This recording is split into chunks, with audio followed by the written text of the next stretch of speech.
Now this is kind of difficult to see. This is on the back side of the boiler, and this insulation is actually covering a pipe that runs into my home. Now it's dirty, it's filthy because it's in my garage, where I really don't care as long as it's insulated.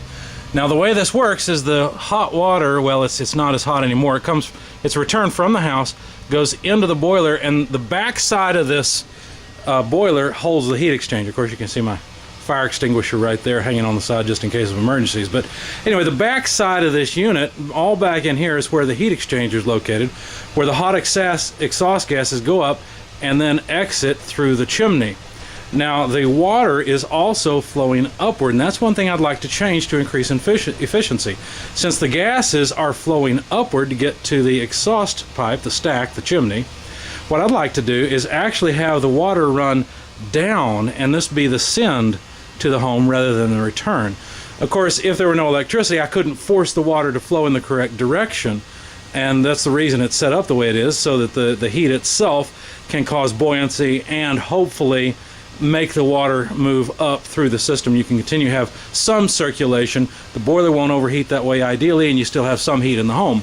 In my case, what I would rather do is just hang a battery backup on the wall so that then my water would flow the other way. Now, up here at the top, this is the pressure relief valve, so if there's too much pressure, it'll actually open up. I still need to hook up the exit right there. Right now, if it opens, water will spray against my wall, which I don't like, but I've never had that happen. This is also a low water cutoff. If there's no water at this high point, then it can cut out the boiler, which is useful. I actually don't have that hooked up yet. Over here you can see my air separator. What happens is, like I said, the water rises through the heat exchanger. It actually comes up around the boiler and goes up and out this way. So this is going into the home. Now actually that pipe there, you can't really see it because it's under so much insulation, but that pipe then goes down and into the home. Both pipes, you probably can't see it, but both pipes actually enter the home right about here, if I remember right. They're close side by side, within a foot or so of each other. Another feature of this that's important is the expansion tank. You can hardly see that red thing back there.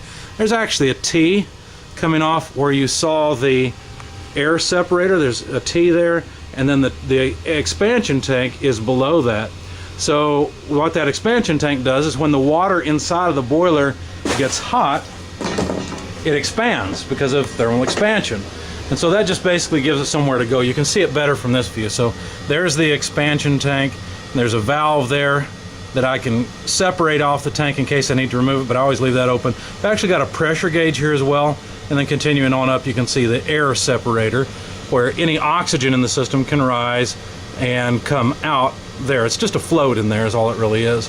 But then that pipe goes down. There's actually a pump back there. Of course, I got a lot of junk in the way, you can't see it.